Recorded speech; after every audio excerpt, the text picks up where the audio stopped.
और चाहे कि हमें भगवान की प्राप्ति हो जाए तो भी भगवान की प्राप्ति नहीं होगी। यह विधि है कि बिना गुरुदेव के आश्रित हुए, बिना गुरुदेव की दीक्षा लिए भगवान का मिलना अत्यंत कठिन है।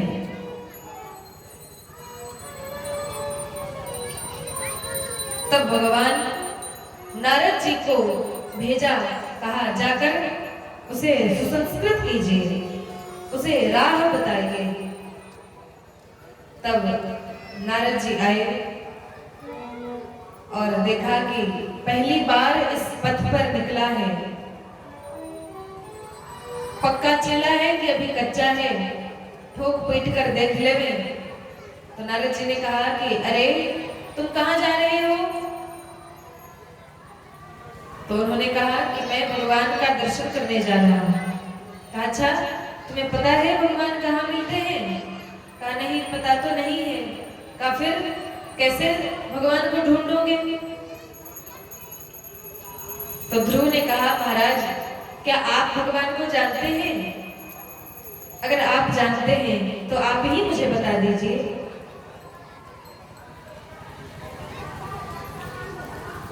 नारद जी को लगा कि सही मार्ग पर निकला है, सत्य मार्ग पर निकला है और जिज्ञासु है, हमारी शरणागति भी करना चाहता है, हर प्रकार से सुयोग्य है, सुपात्र है और भगवत विषय प्रश्न करता है। कुछ लोग ऐसे होते हैं कि अगर उन्हें कुछ बताना चाहो तो बताओ कुछ और समझ लेते हैं कुछ और। तो जो लोग जानना चाहते हैं और जो बताना चाहते हैं, ये दोनों योग्य ही होने चाहिए। जानने वाला खूब जिज्ञासु है, जानना चाहता है, लेकिन बताने वाले को बताने ही नहीं आता, तो कैसे जानेगा? एक अंधा व्यक्ति था, ग्राम में किसी के घर भंडारे का आयोजन था, सबको निमंत्रण था, सब लोग भंडारे में चले गए भोजन करके और अंधा व्यक्ति घर पर ही रह गया। तो सब लोग चले गए, अब ये अंधा कोई लेकर जाता तब तो जाता, घर पे ही रह गया। जब सब लोग भोजन करके आए तो उसने पूछा, भैया तुम लोग कहाँ चले गए थे? मुझे क्यों नहीं ले गए? कहा अरे तुम दिखे ही नहीं, हमें लगा कि तुम पहले ही चले गए इसलिए हम चले गए। उसने कहा अच्छा कोई बात नहीं, भोजन किया? कहा हाँ, खूब बढ़िया स्वादिष्ट भोजन था। कहा क्या क्या बना था, कैसा भोजन था? तो उसमें से एक व्यक्ति ने कहा कि बाकी सब तो ठीक था, लेकिन खीर बहुत बढ़िया बनी थी, खीर बड़ी स्वादिष्ट थी। तो उस अंधे व्यक्ति ने कहा कि अच्छा खीर कैसी होती है? तो उस व्यक्ति ने कहा कि खीर उजली उजली होती है, उसका रंग सफेद होता है। तो अंधे व्यक्ति ने कहा कि ये सफेद क्या होता है? अब उसने देखा ही नहीं तो क्या जानेगा, कहा ये सफेद क्या होता है? तो उस व्यक्ति ने कहा कि बगुला सफेद होता है तो खीर भी उसी के जैसा सफेद होता है। तो अंधे व्यक्ति ने समझा कि अच्छा तब तो खीर बगुले की जैसी टेढ़ी होती होगी। तो ऐसे लोग समझाने वाले और ऐसे लोग समझने वाले होते हैं। तो नारद जी ने देखा कि योग्य पात्र है, इसमें पात्रता है, पक्का चेला है, लेकिन कहीं ये मार्ग तो सुलभ है लेकिन बाधाएं बहुत आती हैं। भगवान को पाना सहज नहीं, कुछ कष्ट उठाना पड़ता है, और कहीं अगर कुछ कष्ट मिले तो भाग न जाए। इसलिए कहा कि देखो भाई, जंगल में आए हो, जंगल में बड़े बड़े सिंह पशु पक्षी आदि रहते हैं, तुम्हें तो देखते ही खा जाएंगे। कहा कोई बात नहीं, हम जिन्हें देखने आए हैं, हम जिनसे मिलने आए हैं, वे सर्व समर्थ हैं। हमारी माँ कहती है कि वे बहुत बलशाली हैं, क्या वे हमारी रक्षा नहीं करेंगे? नारद जी ने समझा, अच्छा भक्त की भी कई कोटियां होती हैं, अनेक श्रेणियां होती हैं, अलग अलग श्रेणी के भक्त होते हैं। कोई भक्त होता है कि अपने कर्म पर विश्वास करके और आगे बढ़ता है, अपने ज्ञान के भरोसे आगे बढ़ता है। और कोई भक्त ऐसा होता है कि हमारा कुछ नहीं, अपनी चिंता छोड़कर सब कुछ भगवान पर सौंपकर आगे बढ़ता है। भक्ति दो प्रकार की होती है, एक मार्जार भक्ति और एक मरकट भक्ति। मरकट माने बंदर और मार्जार माने बिल्ली। तो अगर बंदर देखे होंगे तो बंदर का जो बच्चा होता है तो बंदरिया अपने बच्चे को लेकर एक वृक्ष से दूसरे वृक्ष पर छलांग लगाती है। तो जो छोटा बच्चा होता है वो अपनी माँ को कस के पकड़े रखता है, दोनों हाथ से पकड़ लेता है। लेकिन इतने ऊंचे ऊंचे छलांग लगाने पर बच्चा नाजुक है, कमजोर है, अगर हाथ छूट गया तो उसके मरने का भी भय है। बंदरिया बच्चे को नहीं पकड़ती, बच्चा ही उसे पकड़े रखता है। लेकिन बिल्ली का स्वभाव है कि उसका बच्चा अपने से नहीं चलता, उसको पकड़ के मुख में दबाकर बिल्ली कहीं भी जाती है। और जो माँ है, यदि माँ अपने बच्चे को पकड़कर कहीं भी जाती है तो बच्चे को कोई भी दिक्कत नहीं आती। तो भक्त भी इसी प्रकार से होते हैं। कोई भक्त स्वयं भगवान को पकड़ते हैं और कोई कोई भक्त ऐसे होते हैं कि हमें तो हाथ ही नहीं है, अब तुम ही हमें पकड़ो। तो हम यदि भगवान को पकड़े तो हाथ छूटने का डर है, और यदि भगवान हमें पकड़ लेवे तो यदि भगवान जिसे पकड़ते हैं उसे कभी नहीं छोड़ते, फिर तो पार लगाकर ही छोड़ते हैं। तो ध्रुव जी महाराज की ऐसी ही भक्ति है। कहा हमारा कुछ नहीं, अगर वे सर्व समर्थ हैं तो वे ही हमारी रक्षा करेंगे। नारद जी ने कहा कि ये तो पक्का चला है। मंत्र दिया, द्वादशाक्षर मंत्र, ओम नमो भगवते वासुदेवाय। ये मंत्र दिया, ने कहा कि जाओ मधुबन में जाकर इसी मंत्र का जाप करना और अपने ध्यान की विधि से ध्यान लगाकर परमात्मा का ध्यान करना और धीरे धीरे अपने नियम को और कठिन बनाना, जितना हो सके उतना कम से कम सुविधा में जीवन जीने का प्रयास करना। ध्रुव जी महाराज चल पड़े। गुरु जी का संस्कार मिल गया, आशीर्वाद मिल गया। एक वृक्ष के नीचे बैठकर ध्यान लगाई और उस मंत्र का जाप करने लगे। 1 महीना बीत गया। 3 दिन के बाद थोड़ा सा भोजन करते, फिर 3 दिन जप करते, फिर 3 दिन के बाद भोजन करते, फिर 3 दिन जप करते। इस प्रकार त्रिरात्रांते त्रिरात्रांते। फिर अगले महीने में भोजन का त्याग कर दिया, केवल सूखे पत्ते खाकर रह लेते। दूसरा महीना बीता तो पत्ते का भी त्याग कर दिया, केवल जल पीकर रह लेते। 9 दिन तक जाप करते रहते और 1 दिन जल पी लेते, फिर 9 दिन जप करते।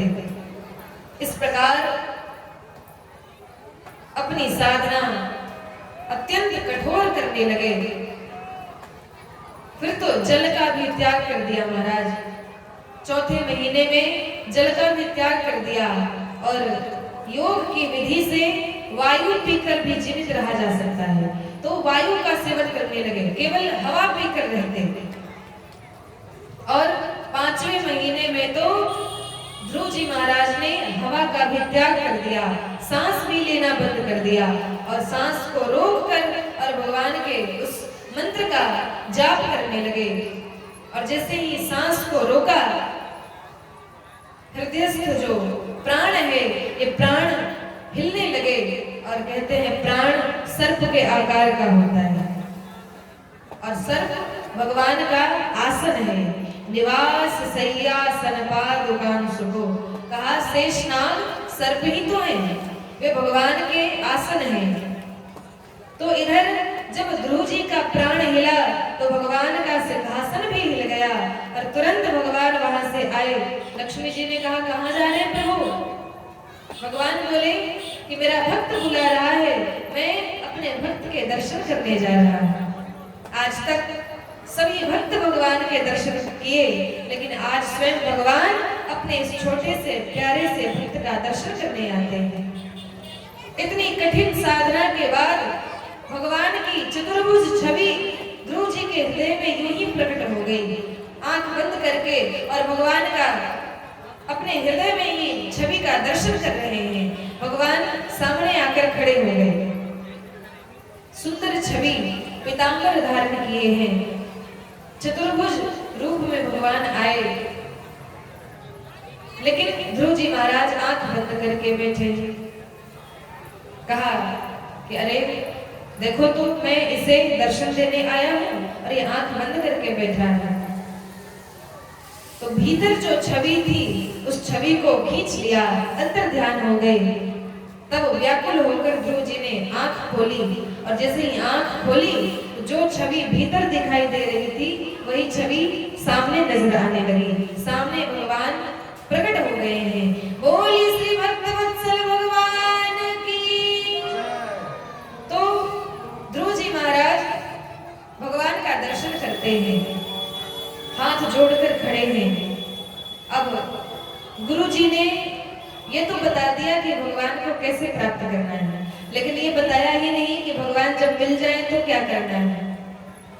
स्तुति करना चाहते हैं लेकिन कुछ ज्ञान नहीं है, अभी छोटे से बालक हैं, कुछ भी नहीं आता। तब भगवान ने अपने ज्ञान सूचक शंख को, 5 जन्मे शंख को उनके कपोल में स्पर्श कराया, उनके गाल में स्पर्श कराया। तब सारा ज्ञान अपने आप ध्रुव जी को हो गया। तब बड़ी सुंदर स्तुति करी। योऽन्तः प्रविश्य मम वाचमिमां प्रसुप्तां संजीवयति किल शक्तिधरस्वदाम्ना अन्यांश्च हस्तचरण श्रवणत्वगादि प्राणान् नमो भगवते पुरुषाय तुभ्यम्। योऽन्तः प्रविश्य, हे प्रभु आप ही मेरे भीतर प्रवेश करके मेरी वाक शक्ति को जगाए। ये मेरी वाणी जो बोल रही है, आपकी स्तुति कर रही है, ये आप ही की शक्ति है। आप ही ने मुझे ऊर्जा प्रदान किया, आप ही के बल से मैं आज आपकी स्तुति कर रहा हूँ। ये आपकी ही कृपा है। बड़ी सुंदर स्तुति करी। ध्रुव जी कहते हैं, हे प्रभु मुझे तो कुछ नहीं आता, मैं बस आपसे मिलना चाहता था, आपका दर्शन करना चाहता था। अब आप मिल गए, अब हमें कुछ नहीं चाहिए। घर से तो आए थे कि माँ ने अपमानित किया, ग्लानि के साथ आए। ध्रुव सगलानि जप्यउ हरि नामु, पायउ अचल अनुपम ठामु। घर से आए थे कि पिता का गोद प्राप्त करना है, लेकिन अब जब भगवान का दर्शन हो गया तो दर्शन मात्र से उनकी बुद्धि बदल गई और अब तो केवल यही इच्छा थी भगवान को प्राप्त कर लेवे, दर्शन कर लेवे। दर्शन हो गया, अब उनके चरणों में ही वंदना करते हैं, उनके चरणों में ही शीश झुकाते हैं और भगवान से कहते हैं, हे प्रभु मैं तो कुछ नहीं जानता, आपको प्राप्त करने का उपाय मुझे नहीं पता है। आप ही गुरु हैं, कृष्णं वंदे जगत आप ही हमारे माता पिता हैं, आप ही हमें उपदेश कीजिए। हे प्रभु मुझे बता दो, हे प्रभु मुझे बता दो, चरणों में कैसे आऊं। हे प्रभु मुझे बता दो, चरणों में कैसे आऊं। माया के बंधनों से, माया के बंधनों से अजी मुक्ति कैसे पाऊं।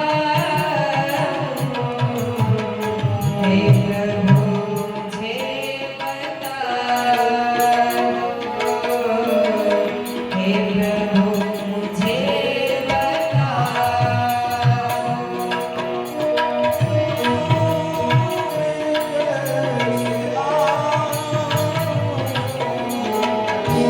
हे हरि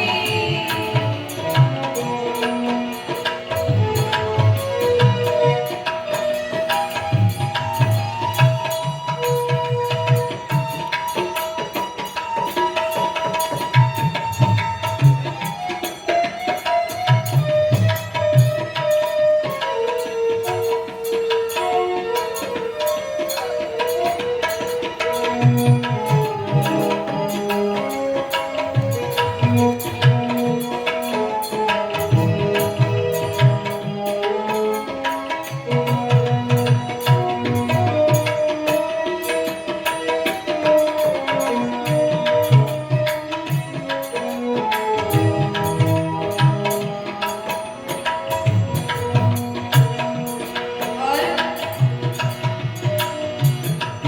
ना जानू कोई पूजन, अज्ञानी हूँ मैं भगवन। ना जानू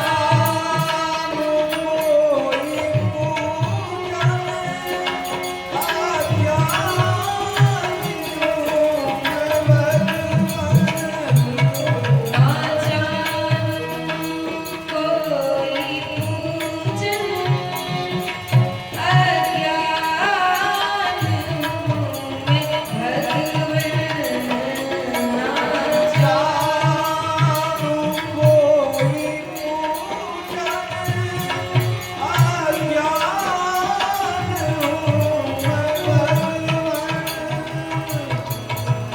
करना कृपा दयालो, करना कृपा दयालो, बंधन से छूट जाऊं। हे प्रभु मुझे बता दो, चरणों में कैसे आऊं। हे प्रभु मुझे बता दो, हे प्रभु मुझे बता दो।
स्वयं को भगवान का दास समझना चाहिए। जब गुरु के सामने जाएं तो स्वयं को अज्ञानी समझना चाहिए। यदि ज्ञानी बनकर जाएंगे तो गुरु जी का कोई भी उपदेश काम नहीं करेगा। गुरु के सामने जब भी जाएं तो अज्ञानी बनकर जाएं, और जब भगवान के सामने जाएं तो अपराधी बनकर जाएं, तभी भगवान कृपा करेंगे। और जो ये समझते हैं कि मुझे सब कुछ आता है, मुझे सब ज्ञान है, तो फिर सब है ही, तो भगवान की कृपा की क्या आवश्यकता है? भगवान की कृपा गरीबों पर होती है, दीनों पर होती है। इसलिए ध्रुव जी कहते हैं, मैं हूँ पतित स्वामी, तुम हो पतित पावन। मैं हूँ पतित स्वामी, तुम हो पतित पावन। मैं हूँ पतित स्वामी, तुम हो पतित पावन। मैं हूँ पतित स्वामी, तुम हो पतित पावन। अवगुण भरा हृदय है, अवगुण भरा हृदय, इसे कैसे मैं दिखाऊं? हे प्रभु मुझे बता दो, चरणों में कैसे आऊं? हे प्रभु मुझे बता दो।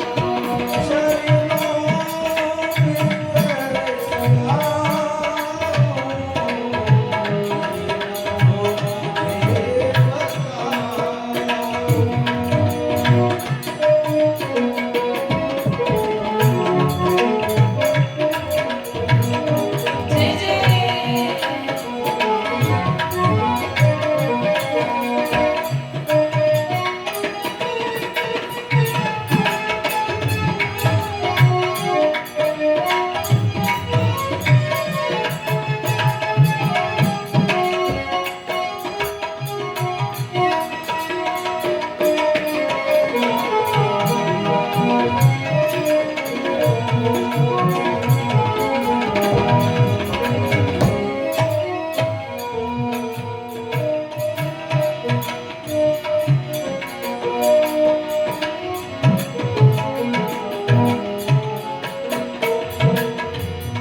और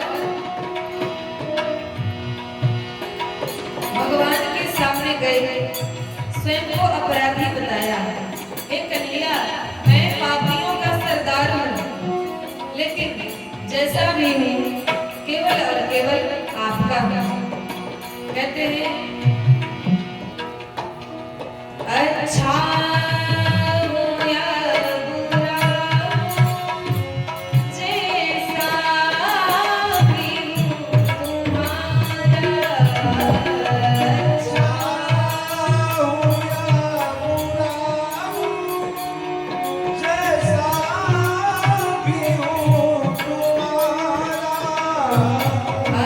अच्छा हूँ या बुरा हूँ, जैसा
प्रभु मुझे बता दो चरणों में कैसे आऊं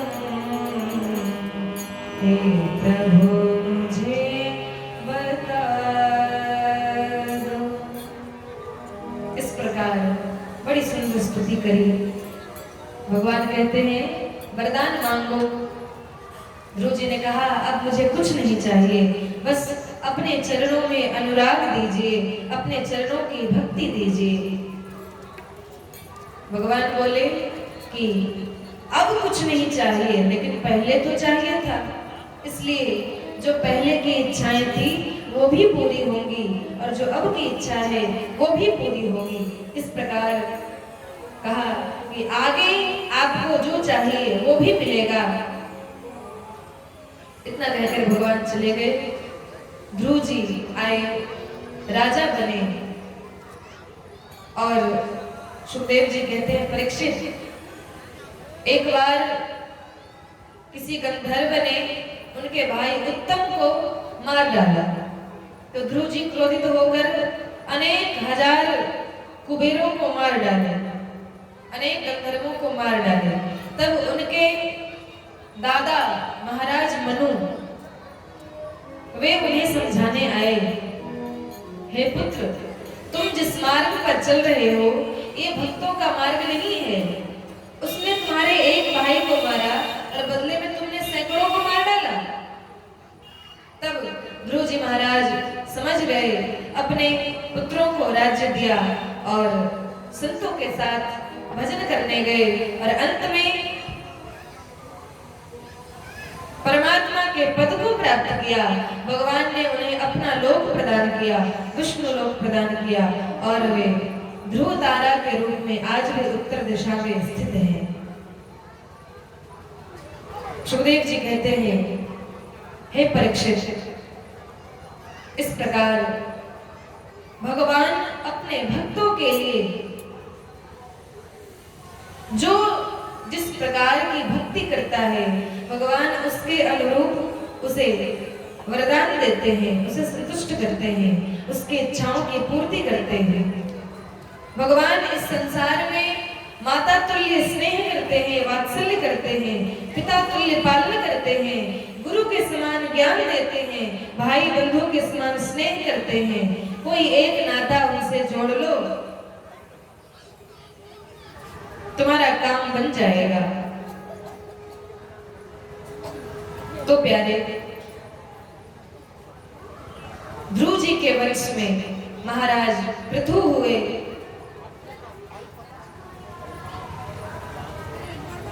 और पृथु जी महाराज का बड़ा ही सुंदर चरित्र है।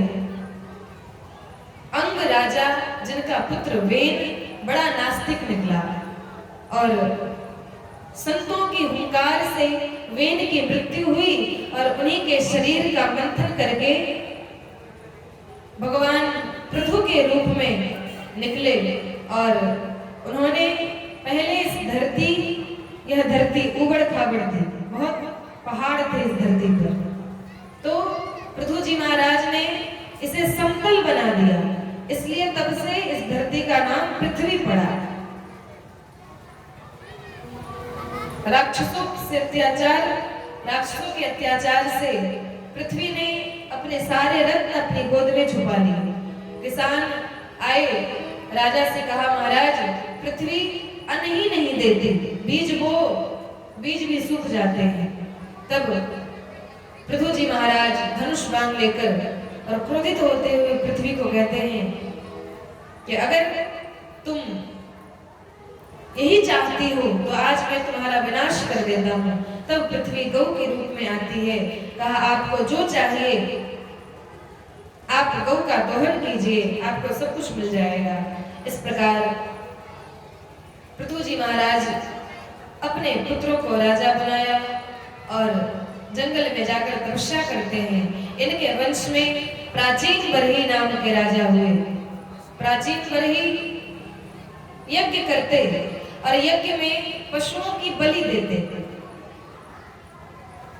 एक दिन नारद जी आए कहा, अरे भैया ये क्या करते हो?